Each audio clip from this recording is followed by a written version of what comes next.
Today we're going to talk about what you need to know if you're going to be flying a drone for hobby or commercial work in the Scranton area.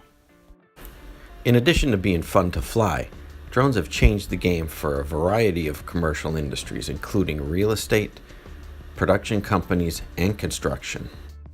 Local businesses looking to hire a drone company or even employ drones within their organization will need to know the implications of Part 107, the rule changes that have gone into effect in August of 2016.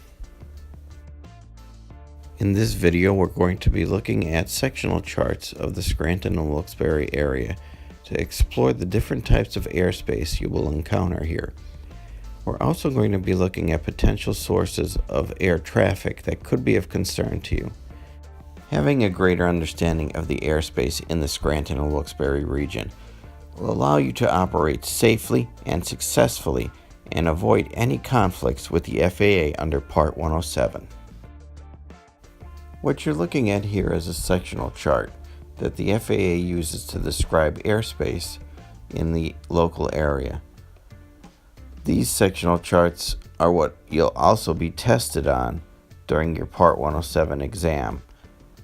They look complicated at first, but after a while you'll get the hang of them. What we're going to be concerned about is the airspace surrounding Avoca International Airport, which is the main airport, Class D airport in the Scranton-Wilkes-Barre region. I've circled the Class D airspace surrounding Avoca Airport. This extends roughly 4 nautical miles in all directions from Avoca Airport and is heavily regulated. If you're a hobbyist operating in this blue circle, you'll need to contact the air traffic control tower at Avoca Airport and notify them that you're in the area.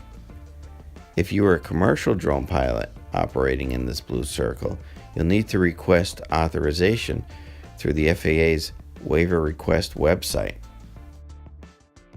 Okay, here's where it gets interesting. There are 2 sections of Class E airspace. One encompasses the whole city of Scranton and extends all the way up into Archbold, Pennsylvania. This is the one that's probably going to be your main concern. If you're a hobbyist, you really don't have to worry about it. But if you're planning on operating commercially, you will need to request authorization through the portal for this. I don't want to get too far into the weeds on these different classifications of airspace, but just know that if you are flying in the northeastern Pennsylvania region, Class D and Class E are going to be your main concerns here. So now that we know that, what are our main sources of air traffic that we're going to have to be looking out for? One is obviously Avoca Airport traffic. Planes will be lining up in Class E and landing in D Airspace and vice versa.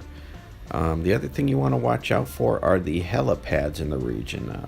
Those are the circles marked with an H.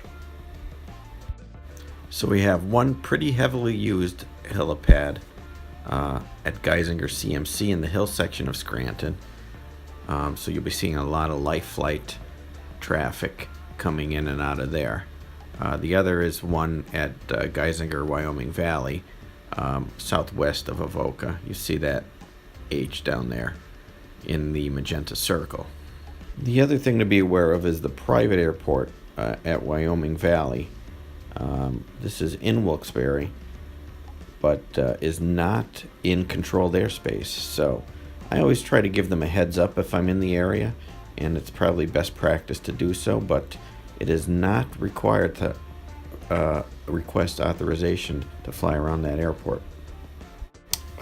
One last source that kind of sneaks up on you all the time, there are a lot of power lines in the Scranton-Wilkes-Barre area, and you'll probably at some point see or hear some power line inspections going on via helicopter. So be aware whenever you're near these large power lines in the area, it's always a possibility to have a helicopter coming down the line, inspecting the lines, so you want to be aware of that.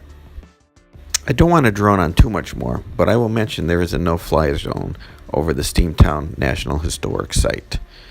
And there you have it. Some of the things to look out for when you're flying around Scranton. So stay below 400 feet, fly safe, and we'll see you in the air.